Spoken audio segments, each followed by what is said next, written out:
I'd like to call the Land Use Committee meeting in City of Sioux Falls to order here on Tuesday, November 19th at Carnegie Hall. Welcome everybody here and welcome to the people on Channel 16. Our first order of business is approval of minutes of Tuesday, October 15th. Can I have a motion, please? So move, Anderson. Second. And moved and seconded. All in favor, aye? Aye. Opposed? Motion carries. Thank you. Our first order of business is the annexation study from Prairie Meadows and Klein Edition. Jeff, you're in line. Welcome. Thank you. Jeff Schmidt from the City Planning Office. I was here back in September to the Land Use Committee. We talked about the annexation program and annexations in general. And you asked me to come back and talk about Prairie Meadows. I'll try to quickly whip through this presentation. It's just some background information about Prairie Meadows to get to the end, which really is the meaning for this discussion, to answer some questions about where Prairie Meadows is at and how do they move forward. Back when we did the annexation program and we adopted this, the annexation program says forcing annexation is the easy part. Forcing connections is not the easy part. That's really the disconnect. I want that to be up front. Everybody needs to understand that people understand that annexation and utilities are really two different things. In the annexation program, it also says, here's the 4 things that we're trying to do with annexation: equitable sharing, efficient provisions, one municipal government, and orderly growth and development. The presentation I have today was given by Stockwells to the neighborhood back in June 27th. They represent the neighborhood. They presented at Roosevelt High School. They had neighborhoods come out and they gave this presentation to the Homeowners Association of Prairie Meadows. The sanitary sewer was constructed back in 1976 by Prairie Meadows Sanitary Improvement District. They're on Minnehaha Community Water. They have 3-inch water lines. They have culverts and ditches out there. They're on gravel roads, and they pay us, they pay the City of Sioux Falls for their emergency services. Now in regards to what they're looking for in regards to utility costs, Stockwells has done this engineering to see what it would cost to fix their sanitary sewer. They'd have to rehab their sewer main and manholes. It's a $1.4 million project. They did get a DNR grant for $800,000 that does expire in 2 years, and they got a $500,000 loan at 3.5 or 3.25%. They have to get a new water system with 8-inch water lines. They'd have fire hydrants, and it's about $1 million project. They'd also have to get a new storm sewer system with new storm sewer and inlets. They'd have to get a sump pump collection system, which is what our standard is in the backyards of their homes, and that's a $700,000 project. They'd also be getting curb, gutter, asphalt, sidewalks, and lights at the cost of $800,000. So that's the utility costs broken down: sanitary sewer, water, storm sewer, and curb and gutter that this homeowners association, this Prairie Meadows district would have to pay for. This is where they're currently at with sewer rates. The Prairie Meadows district is represented by 3 board members. They currently just updated their bylaws and all their ordinances. They are currently going to move forward with charging a $100 a month rate for sanitary sewer. If they do no sanitary sewer improvements, you can see on the top chart, they would be charged $144 a month for sanitary sewer. If they did their sanitary sewer improvements on the bottom, then they would have a DNR surcharge to help pay back that grant, so they would be down to $114 a month. When you compare Prairie Meadows at the $100 on the left to what they would be charged in the City of Sioux Falls, and again, the asterisk on the bottom, if they were a customer in the City of Sioux Falls or outside the City of Sioux Falls using 5,000 gallons, this is what their service charge would be monthly.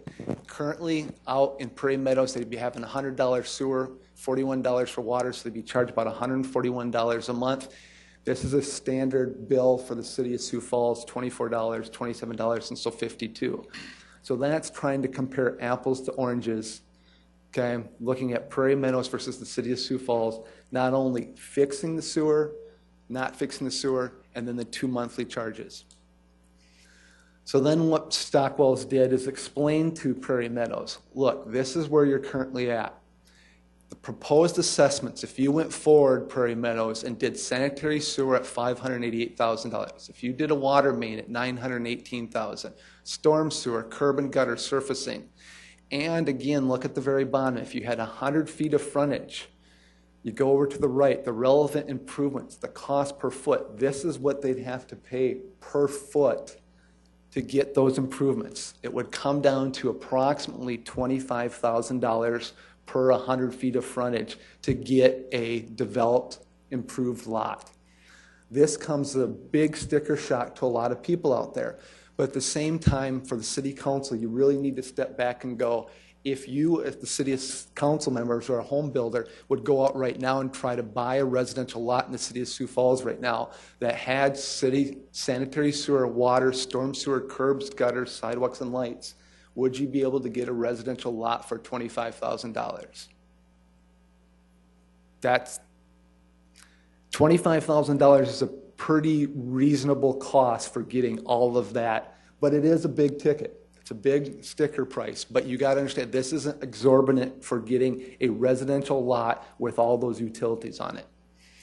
So then what they did is they laid out for the homeowners association out there, look, again, $25,000 per 100 foot frontage, if, again, based on what currently is a 6.75% interest and all the improvements, if you had a 5-year rate, it would be $500 a month that they would have to pay.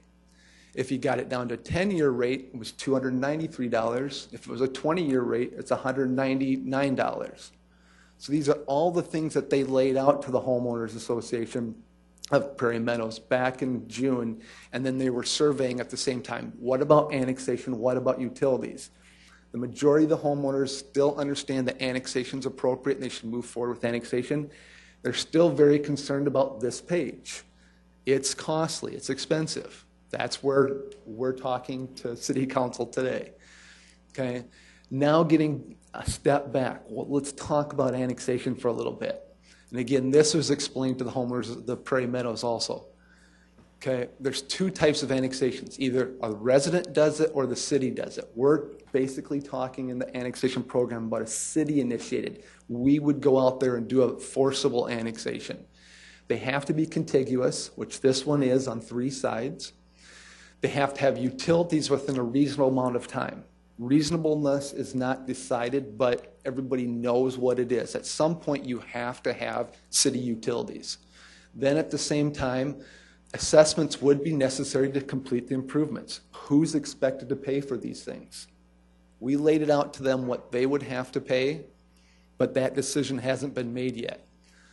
The next bullet here is there's a current city ordinance that says if you do assessments, there's an interest rate plus 3.5%, and it should be at 5 years.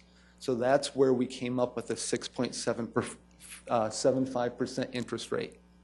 That's what we presented to them. If we did this project, if it was completely assessed, they would be charged this rate. The bottom line there also is a separate line item, but yes, their property taxes do go up. Going from outside the city into the city, their mill levies change, and so Stockwell's ran for them on a $200,000 assessed value property. Your annual increase would go up $900. So it does go up. Again, I don't think it's extravagant, but it does go up. What you get with that, and again, people go, it's not, well, you get a lot, I think, and I would hope City Council does too. When you're a city citizen, you get to be a water customer. You're a sewer customer. You can then call upon the water and sewer department if you have problems. Right now, they don't have that luxury if they have a problem. You have fire protection. You have police protection. You can call on code enforcement. You have snow removal of your streets. You have street maintenance. You can use the city libraries, the swim libraries, parks and the trails, and one of the things that we've heard more and more, you have access to government. If you talk to the people of Prairie Meadows, they don't really have a township right now. They're not represented by the county. They're in the county, but are they? So you have, when you become a city citizen, You have access to city government. They can stand up here really and talk to their city council member and their mayor and say, here's our issues. There are benefits to being annexed in the city of Sioux Falls versus not being part of the city of Sioux Falls and then having none of these things. But again, that's in the eye of the beholder. So again, the neighbors have been surveyed a couple of times. This is my slide that I put together, so I don't want to mislead anybody, but if you look at the numbers, the owners have been in general support of annexation. I think it's running between 65 and 70%. They're in support in annexation. They understand, they go, sure, police protection, fire protection, water, sewer, they like those things. However, they are very concerned about the cost of paying for the infrastructure.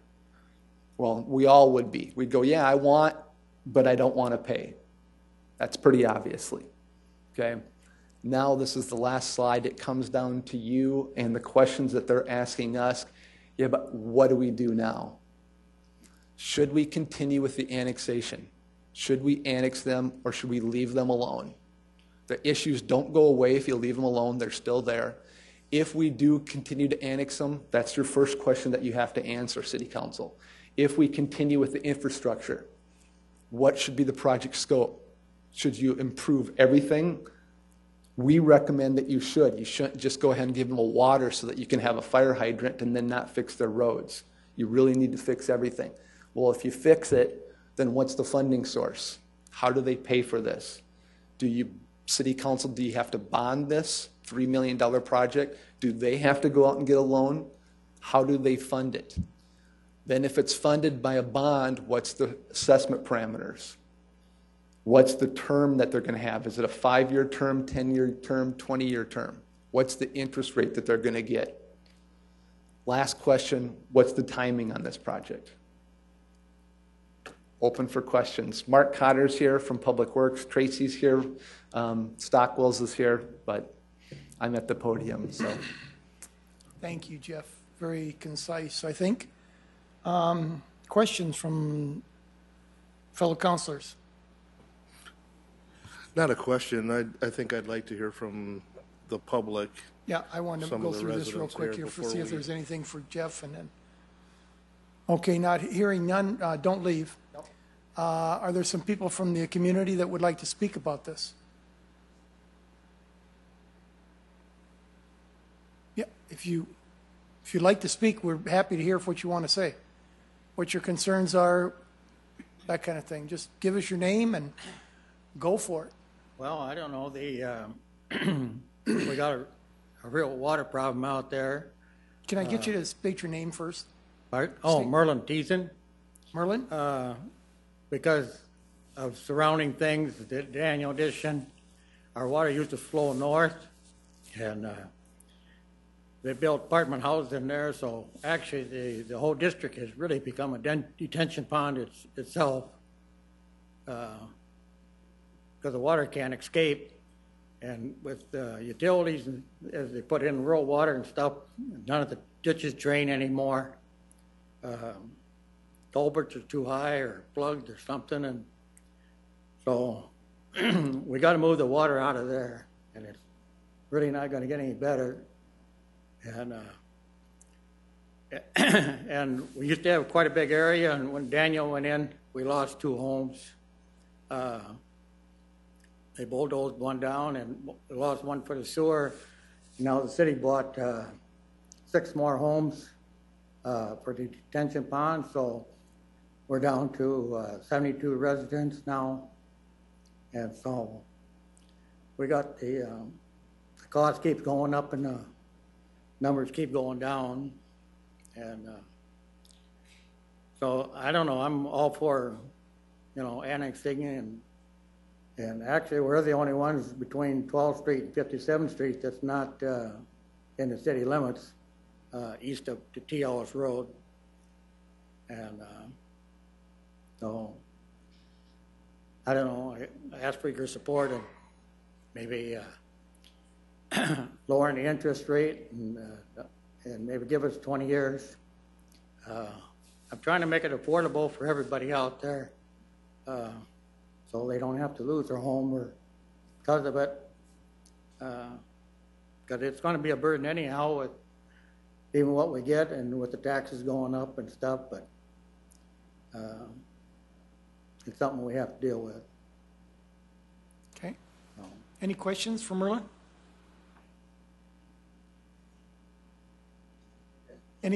One more thing? No, No questions. Anyone else that would like to speak on this? Okay, councilors. Kenny Anderson, Jr. This is something I've been quite involved with. One of the residents that I've known for a very long time called me and asked me to come out and take a look at the area. After doing that, I met with city officials out on the site, and we discussed the problems that are out there. Number one, the first thing that I realized almost immediately after surveying the area is exactly what the gentleman said, is just to the south of them is a former development by a company that is no longer in business. I noticed some issues in that area immediately. There's problems with the streets. With the sewer, where the sewer drains to is a retention pond that stays pretty much full year round. To me, that's a problem. If you've got water in a retention pond year round. I also feel that a lot of this water is making its way into the storm sewer of the city. And Jeff, maybe you can comment on this. Does not this group have a bill with the city as far as storm sewer too? I think we discussed that a little bit. Yes, we did a little bit. They are a sanitary sewer customer of us. So that's very different in that they're the Prairie Meadow Sanitary Sewer District. They have one bill and one meter. So as Mr. Teason mentioned, they have 72 at least customers that all have to pay in, or in his predicament, the majority of them, or a lot of them, don't pay, but he still has to pay the monthly bill to Public Works.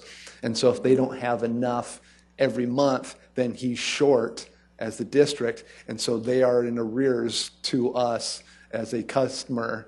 They haven't been able to keep up on their payments when their customers aren't paying them. And one of the big issues they have is, as I showed on the very first slide, their sanitary sewer system's an old system built in 1976, and it has infiltration problems.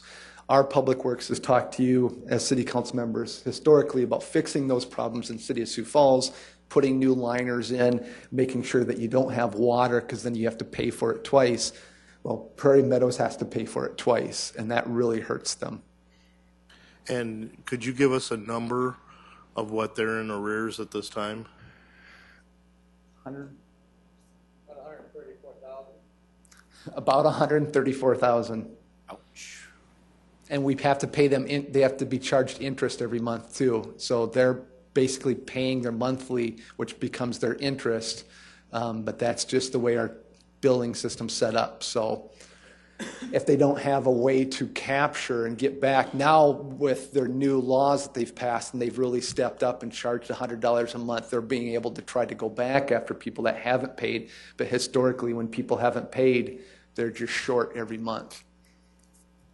And if I may continue Yes, after continue. that. And that, Counselor. let me just paraphrase, that's one of the things that is a benefit of being a city customer. If we could get them all on water and sewer, then they'd be our customers. And when they didn't pay Public Works, we would turn off their system. Right now, there's one meter, and you'd have to go out there and turn everybody off.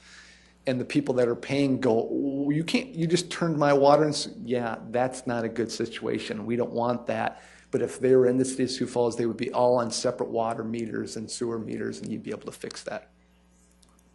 In the meetings that I had with one of the neighbors, a couple of the neighbors actually, and then with Jeff and some of the other city officials on this, I feel that this, I am for this annexation. I feel it would really help these neighbors out there. They're our neighbors. We do surround them pretty much, and as we continue with the T. Ellis 41st from Saratoga to T. Ellis, we are definitely going to surround this neighborhood. They have been damaged by the properties to the south of them. This development was done as as someone in the city administrator's office told me, this was done with the minimal standards at the time. What I see out there is corners, curb corners with expansion joints. So there should only be maybe a half an inch, gap with that expansion joint, and it's almost an inch.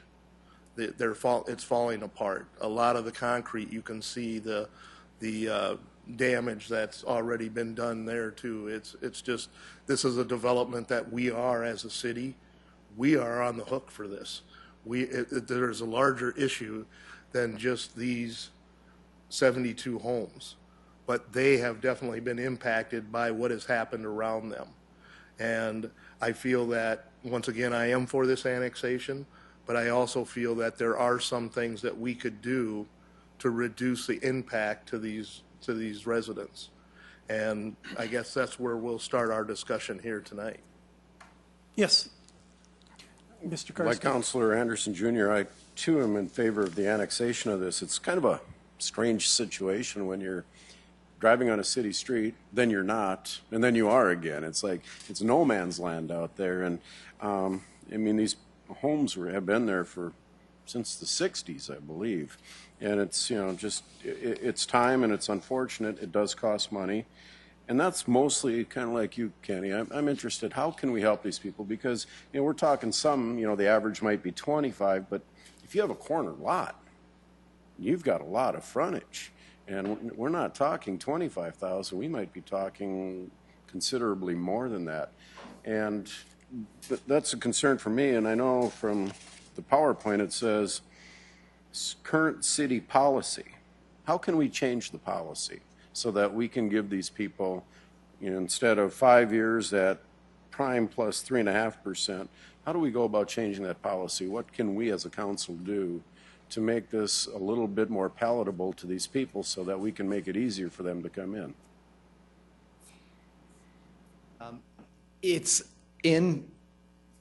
I could bring it up on screen, but it's an ordinance that just says if you're doing a 5-year bond, it's at prime plus 3.5%.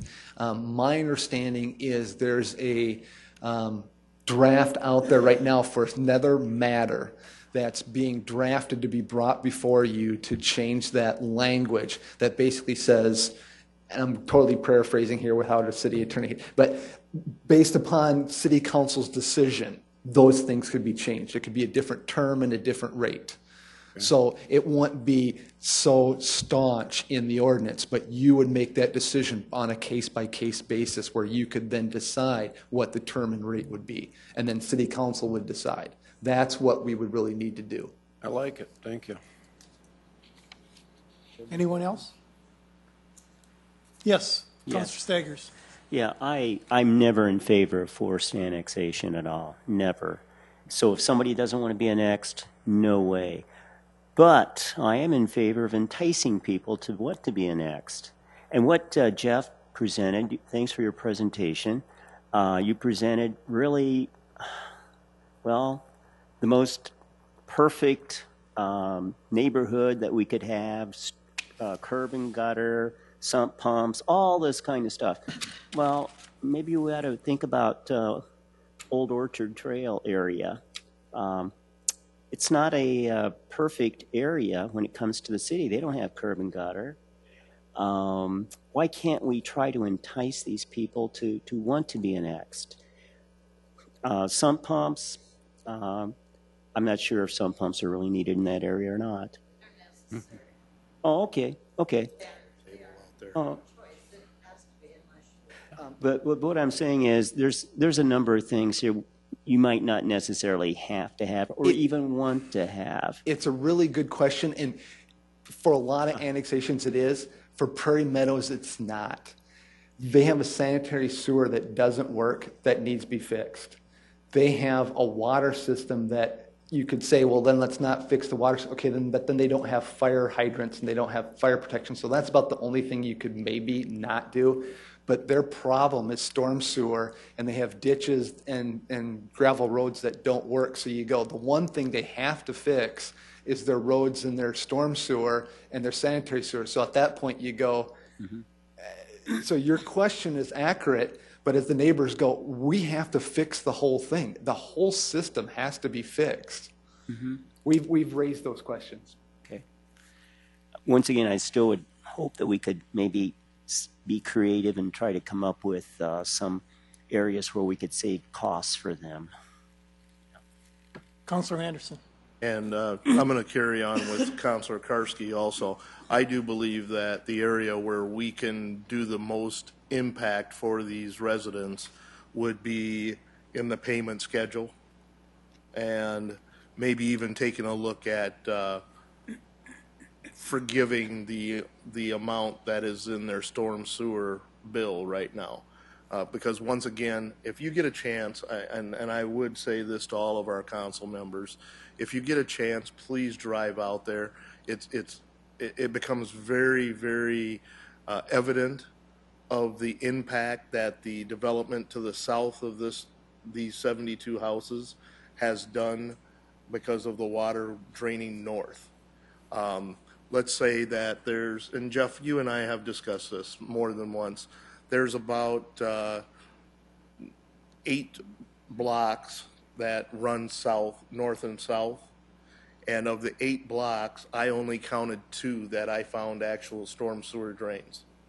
And all of these 8 blocks drain into a retention pond that is right next to the cornfield on the northeast part of their residential area.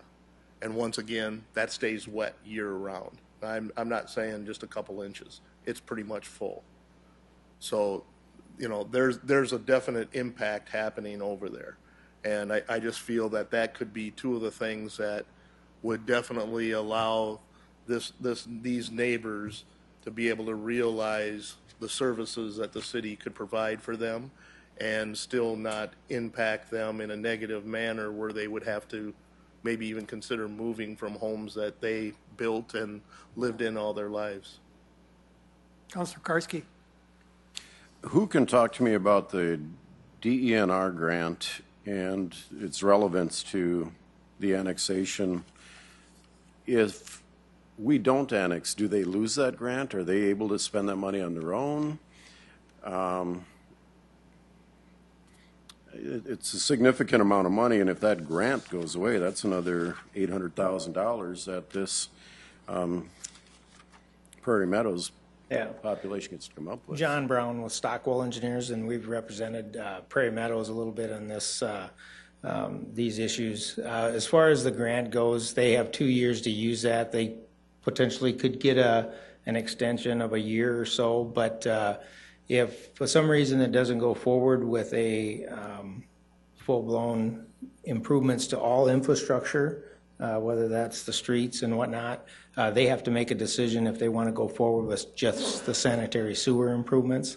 And I would certainly think they would want to encourage, you know, their residents to do that.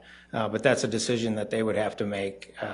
We did apply for other grant money for the rest of the infrastructure, and they just do not qualify for that. Other questions? Yes, go ahead. The city council can vote to annex, but the subdevelopment or development can also vote. There's a couple of different ways, from what I understand, to ask to be annexed. Is that correct? Or what are their options for coming to us and saying, we want to do this, we don't want you to force it, we want to do this? How can they do that? 75% of the property owners. If 75% of the property owners of value in that property request a petition, then they are the petitioned. So the 75% is then based upon how much property you own? Square footage or? Value. Value. Correct. Okay. Is there any other ways through the sewer district or anything else? No. It's the only way is. Correct. Okay. Yep. So, and we've talked to them about that, and that's another avenue that they could go, but it's time consuming. You know, when you're talking about 72 homeowners or property owners and saying, okay, you guys all need to decide on this and you need to, and then, I mean, everything's time consuming. It's just, but if they wanted to, they'd all have to sign and have a petition, and 75% of the property owners would sign, and then it would be a city initiate, it would be their petitioned annexation to move forward. If they don't want to do it that way, then we would do the initiation and we'd bring it forward and do 2 resolutions at a public hearing 60 days apart. So that's the 2 processes. Seeing no other questions, I have some. First question is, Mr. Thiessen, do you represent the homeowners association or the homeowners in that development in any official manner? Just for the record. Yes, on the board. Go ahead. Yes, I'm on the board. I guess I didn't quite understand the. You do represent the homeowners in an official manner? Yeah, there's three board members: Ken Sutton and Ruth Sutton and myself, Marlon Thiessen. Okay.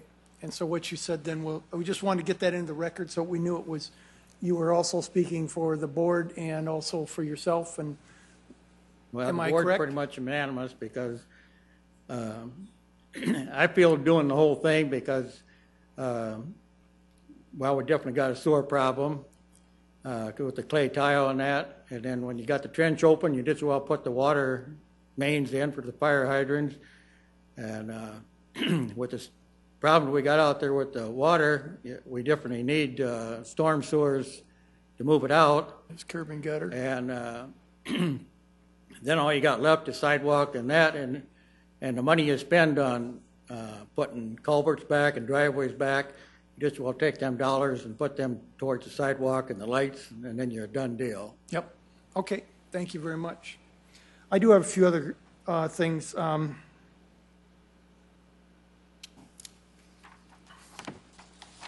Make sure I've not missed something here.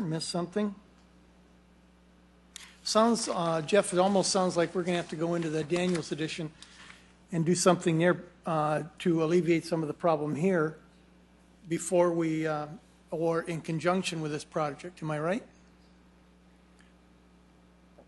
But Thank you, Council. We'd like to spend a little bit of time on the, name. oh, I'm sorry, Mark Cotter with the Office of Public Works. John Brown has been their engineer to do the calculations on what the assessments would be.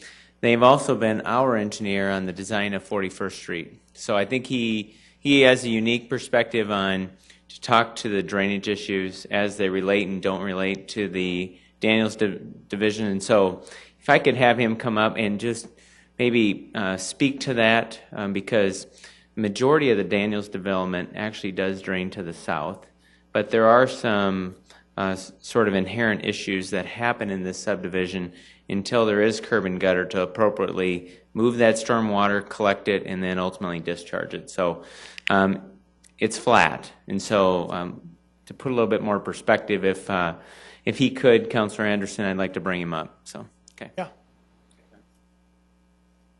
Thanks, Mark. John Brown again with Stockwell Engineers. As you know, we did an evaluation for the 41st Street project to determine how much drainage is actually running from the south going north that would cross 41st Street. And so that has resulted in the design of 41st Street, including some detention facilities that Merlin was discussing about. We required to purchase some property from the city's perspective to add detention. And really that was for the runoff of 41st Street and the impact of 41st Street and how we can't negatively impact the drainage north of 41st Street. However, in regards to the Daniels division, subdivision, as part of that drainage analysis, we evaluated, how much of that existing facility or the existing drainage is coming towards the Prairie Meadows and how much of it is actually going in other directions, and compared that to historic data and the proposed improvements with the Daniels improvements as they've completed them. And actually the impact is certainly there because now the water is getting there over land through the curb and gutter that Daniels had put in. However, the amount of drainage that actually is going to the client, or the Prairie Meadows subdivision is actually less, and that's loosely used because the amount of drainage that's coming there is dependent on, the time of concentration, and there's a lot of aspects to that. We're getting the water there quicker, but it is a less volume. And so that less volume is still being captured in their ditches in Prairie Meadows and really negatively impacting them. And that's where that's coming from. That Klein Avenue is really draining right into Prairie Meadows. And that's really what has probably negatively impacted them.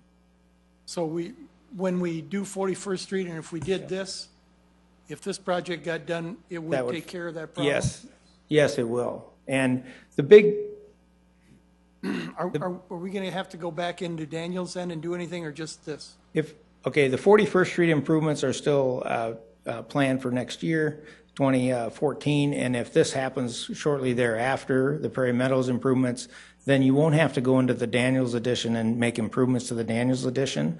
The detention facility that you're referring to, though, that does hold water is actually a city-owned BMP, water quality facility that does hold water, that will be when the vacant land east of Prairie Meadows, the quarter section of land, when that is developed, there will be a regional facility placed in that quarter section that will allow the BMP for the Daniels addition to be eliminated.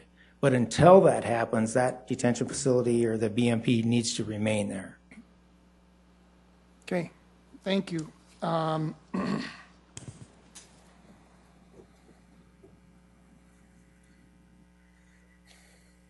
Chair, I did want to say John was one of the people that I met with when we went out there, and we did take a look at it. And when I'm talking about the Daniels addition, I'm talking about more, I understand with the drainage and everything, and I do agree with him there.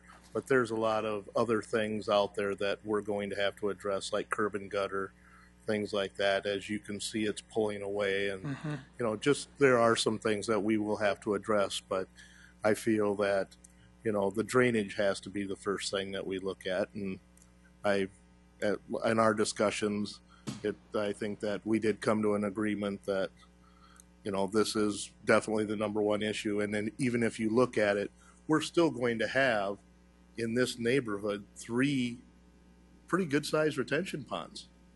So there is a drainage, there is a water table issue in that area.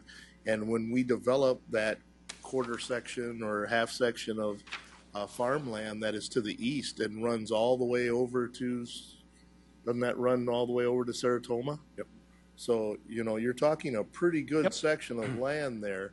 As we develop that, that should help that area out. Good. How much is the safety charge, I like to call it, the fire and police charge out there? Mr. Thiessen, do you know what that is? Or go ahead. John's saying it's $50,000. They're paying $50,000 a year. Okay. Yep. So that would be reduced. Yep. That would help reduce some of the costs because that would be gone. Okay, Yeah. just wanted to point that out.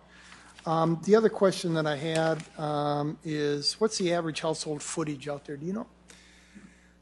Oh, boy. Another question for John, Gabe.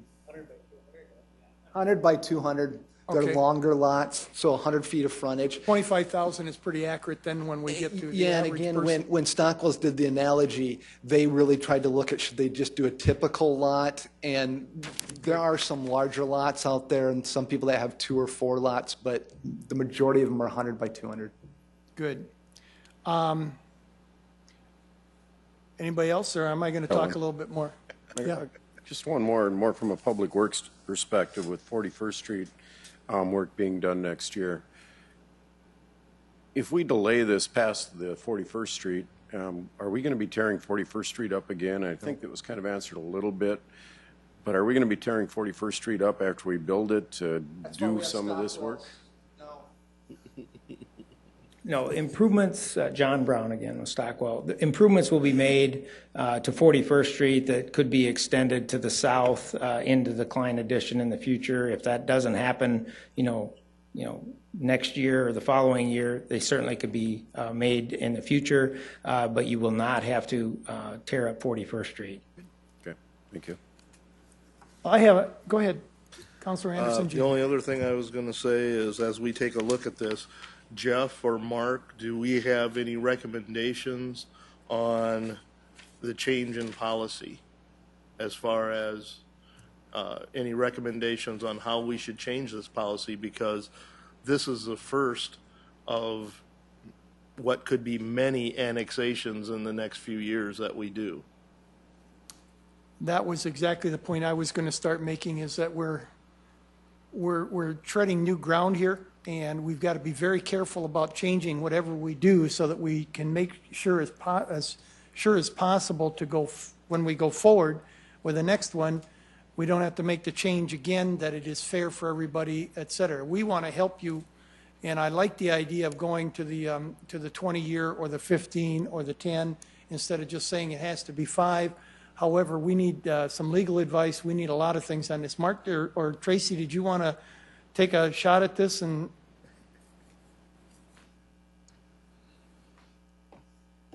Tracy Turback with the Finance Office. And that's all it'll be, is a stab at this, answering the question. As I understand, the ordinance that Jeff was referring to earlier really deals strictly with the rate of interest that's to be charged on assessments. And so that's the benchmark we use to calculate interest rates on any assessments today. I'm not aware, although I'm not the expert on the assessments in the city, but I'm not aware of anything that establishes by ordinance what the term should be.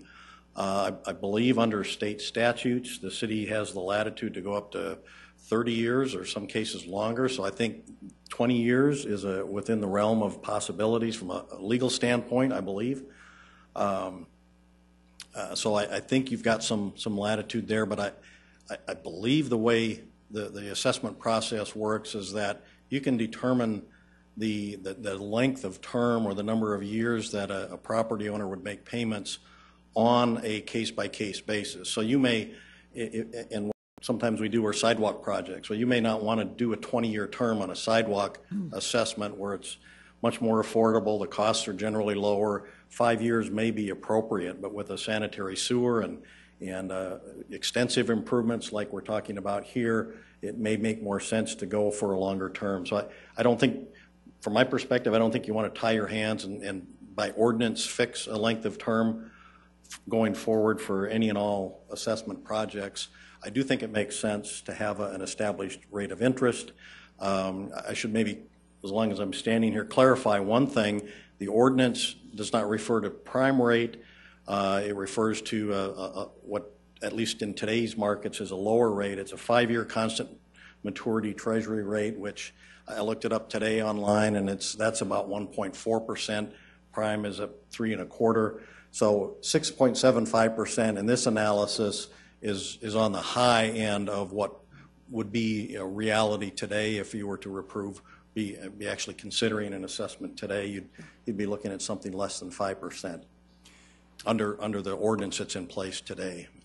now, when you said, I'm going to go here, I don't see anybody's hands up. When you said case-by-case basis, does that mean property owner by property Project. or project by project? Yeah, and again, I have to qualify that because I'm not the expert on the city's ordinances relative to special assessments, so there may be something out there that I'm not aware of. Okay. But when you adopt a resolution levying these assessments or a notice of a resolution of necessity, you set out in that resolution the length of term over which property owners will have the opportunity to make installment payments. So unless there's something out there that I'm not aware of, I think that's something you can do on a project-by-project basis. Go ahead, Councilor Karski. Would a project like this be bonded? Well, it certainly could be. That's kind of a policy decision. I think that is certainly ripe for discussion. And Jeff touched on that in terms of how should we fund these. There are a number of ways in this particular case. I think that you could look at funding this. There are a number of different opportunities. The district already has some funding in place for improvements. I think the state does have SRF programs that could be utilized. I think the project would qualify for some of that potentially. The city could look at, depending on how quickly the improvements need to be made or would want to be made, the city could plan them into our 5-year plan, and for those that aren't funded with utility dollars like water and sewer improvements. So if you're looking at, for example, street, curb, gutter, those types of things, if you've got enough time, you've got some other options like putting it in the 5-year plan. Generally speaking, it's probably not a large enough project to go out and sell bonds for. If you do, if that's something that we want to consider, there are some concerns that I would have in terms of what kind of bond. If it's going to be secured with assessments, collections from assessments on the property owners, that puts us in an entirely different ballpark in terms of the marketing those bonds, because they would be inherently far riskier than what typical bonds would be if they're backed with city sales tax dollars. So I think there are a lot of issues like that we need to think through.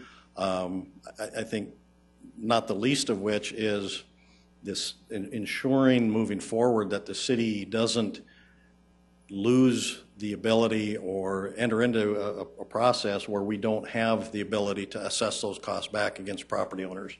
And that's one of my concerns from the get-go on this.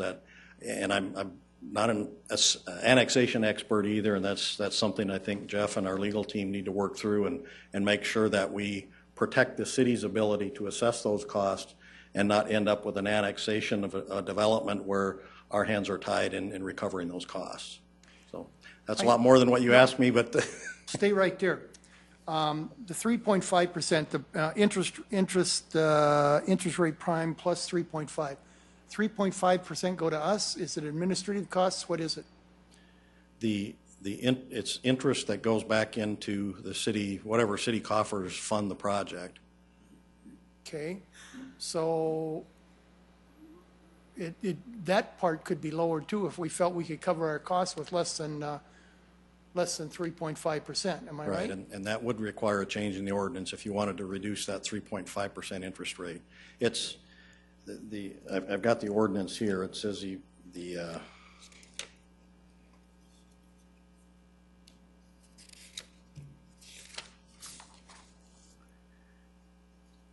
says the interest on special assessments levied by the city shall be the yield on the 5-year constant maturity U.S. Treasury note plus 3.5%. So that's the benchmark to use, is that 5-year constant maturity for a U.S. Treasury note, and then we put 3.5% on top of that. So how much work is it for you to put that thing to do that? How much do we, I don't want to say need, but how much? As Jeff mentioned, I think the city attorney's office, in relation to a different project, is looking at that. I'm not familiar with what progress they've made or just what kind of an approach they're taking on that. I think we're at if I can just say something, maybe it'll answer what you're gonna say. I think we're at not a standstill, but I think we're at a point where you guys know about what we're trying to do here. Work with them. We'd love to get these people in. We'd love to have them say, come join, we want to join you. But we also want to make it as economical and do it the right way one time, so we don't have to go back in 20 years and do it again. And I think that's kind of what you guys are looking for too. And so if we can make it as inexpensive, still covering our costs, and come up with some kind of a proposal to take a look at that, would that be something that you guys would be we're looking at? Did I summarize it? Well, I did have one more question, but yeah, I like what you're saying. Sorry to make you get up again, Tracy. It seems it's not the 3.5% that maybe is the issue, but probably the benchmark. So if we had a benchmark of, the Treasury for a 5-year project and a different benchmark for a 10-year or 20-year, would that be a doable type of thing? That certainly would be an option to explore. Like I say, right now that benchmark rate is 1.4%, I believe, today. So, but yeah, you're right. It would make sense that if we're going to look at assessment projects with terms longer than 5 years, that we might want to reconsider what that benchmark ought to be, Yeah. just from a financial perspective. But if you're looking at it from the perspective of trying to reduce costs below what the city's cost of financing might be, then, I mean, that skews things completely. No, I think, but I know we can finance things at better than 6.5% or 7.5% or at, 5% right now too. So, We can. and so I think we want to make it as equitable as we can for everybody here so that we cover some costs, whatever they might be, and these people we don't put an extra % or 2 in our pocket. I don't think that's needed either. So can I direct you guys to get together and come back? Shall we say, I know December is a bad month. How about in January? Is that acceptable? Is that fast enough? With some ideas on financing and the terms and how we might change the ordinance to make this more feasible and more easily affordable for the people in this district and also future ones to come. That'll be super. Thank you. We have some open discussion now. Is there any open discussion? I have one, if you guys don't have one, and that is from a couple of meetings ago, or last meeting. No, it was a couple of meetings. Now, wait a minute. No, last meeting. If you remember, Chad Heavey, we presented him with a situation, or they came with the general, some changes to the general ordinance on building, and one of the questions we threw out at him was, are we on as second insured or as, what's the wording I want to use? Additionally insured on when a contractor comes in or a developer comes in on not only their general liability, but also their workman's comp and their auto insurance. So I did get a response from Chad, and I wanted to make sure that everybody that was read into the record so we know what the situation is here. The additionally insured is always required on that in the RFP or whatever wherever we want to call it there, except we can't do it for workman's comp, because if we did that, we could be construed as being an employer. So that's one we can't do. It is already required on the additional insured and commercial general liability, so we are on that one. And on the automobile policy, it does not require, but they're looking into it and seeing if that can be incorporated into the language of the agreement that they sign for developers, so that we are covered on automobile. So I just wanted to make sure that was entered into the minutes, and we know what's going on there. Okay. Anything else from the audience or from the counselors? Move to adjourn. And meeting is adjourned. Thank you.